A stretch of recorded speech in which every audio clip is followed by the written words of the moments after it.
نحمده ونصلي على رسوله الكريم اما بعد فاعوذ بالله من الشيطان الرجيم بسم الله الرحمن الرحيم ولكل أمة جعلنا منسكا ليذكروا اسم الله على ما رزقهم من بهيمة الأنعام آمنت بالله صدق الله العظيم۔ معزز سامعین و ناظرین، اس وقت آپ دیکھ رہے ہیں کیفی آفیشل علوم القرآن یوٹیوب چینل 691 اور میں آپ کی خدمت میں حاضر ہوں قاری محمد نعمان کیفی۔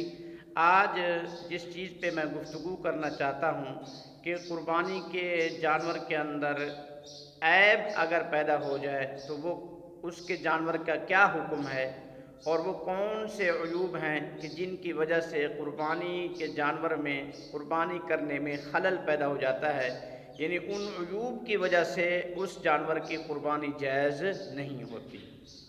سب سے پہلی بات، سب سے پہلا مسئلہ کہ قربانی کے جانور کے اندر سب سے پہلا جو عیب ہے کہ قربانی کے جانور کے اندر لنگڑے عیب کا پیدا ہو جانا، لنگڑا پن، کہ قربانی کا جو جانور ہے وہ اس کے اندر لنگڑا پن آ گیا ہے، اور اتنا لنگڑا پن آ گیا ہے کہ جس کا پاؤں وہ جو لنگڑا ہے تو اس لنگڑے پاؤں سے اس کے لیے چلنا ہی مشکل ہے، اور اس کا پاؤں کا زمین پر رکھنا ہی مشکل ہے کہ وہ پاؤں اٹھا کے ایسے ایسے چلتا ہے۔ تو اس طرح شدید قسم کا لنگڑا پن اس کے اندر آ جائے تو ایسے جانور کی قربانی جائز نہیں۔ دوسرے نمبر پر اس قربانی کے جانور کے جو سینگ ہیں اگر وہ جڑ سے اکھڑیں، ایک ہے قربانی کے جانور کا جو سینگ، اس کا جو باہر خول ہے، باہری حصہ ہے، اس کے اندر اگر کچھ کمی ہو جائے تو وہ قابل برداشت ہے، لیکن جو سینگ جڑ سے اکھڑ آئے تو ایسے جانور کی بھی قربانی جائز نہیں ہے۔ اگر قربانی کا کان تہائی حصے سے کٹا ہوا ہے، 1/3 تہائی حصے سے کے مقدار کے برابر کٹا ہوا ہے تو اس جانور کی بھی قربانی جائز نہیں ہے۔ دوسرے نمبر پر قربانی کی جو دمب ہے وہ بھی تہائی حصے سے کیا ہے، تہائی حصے کے برابر کٹی ہوئی ہے تو ایسے جانور کی بھی قربانی جائز نہیں۔ اور اس کے ساتھ ساتھ قربانی کے جانور کے اندر ہجڑا پن آ جائے، ایک ہوتا ہے خصی جانور، ایک ہوتا ہے ہجڑا جانور۔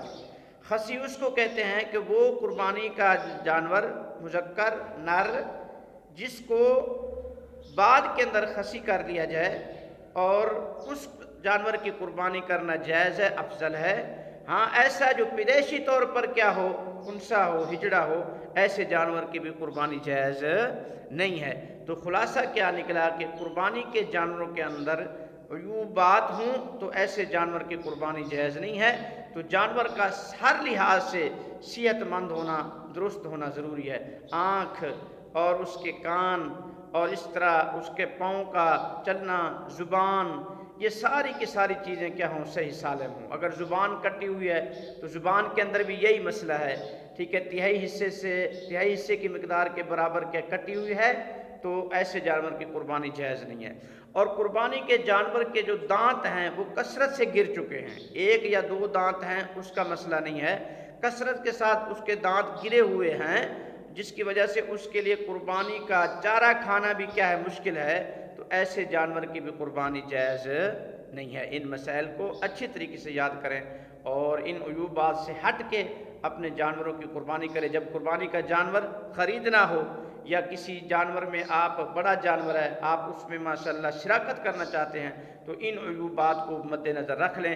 اگر یہ عیوب قربانی کے جانور کے اندر پائے جائیں تو ایسے جانور کی قربانی جائز نہیں ہے۔ آپ سے گزارش ہے کہ اگر آپ کو ویڈیو اچھی لگے چینل کو سبسکرائب لائک ضرور کر دینا تاکہ آپ تک ہماری آنے والی ہر ویڈیو بآسانی پہنچ سکے۔ بہت شکریہ۔